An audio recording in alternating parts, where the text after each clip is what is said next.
Okay, bestie, part ni sa atong story time about coffee katong na no.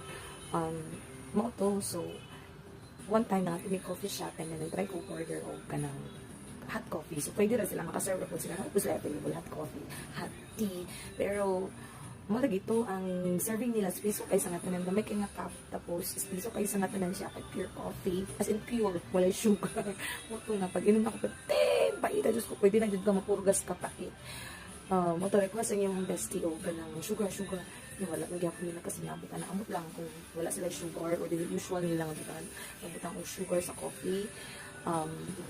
Mo to kanang gibutang kay kanang condense wala magamay lang dagan gibutang so kuhan kanang pwede akong asa sa kong tulan kay tagang gibutang kanang condense po di ino ako gusto kong tamis tapos pwede kayo nang diniscuss na kung sa kong gusto kay isa mo po sa kuan dire struggle or sa challenge na isip language kaya local din nila gamay ra jud pipila ra jud kapukok ang kanang pipila ra jud ang maka straight English, then dili pa dito straight English, ano ba?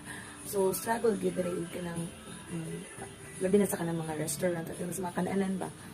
Struggle kayo rin magpalit. Maura to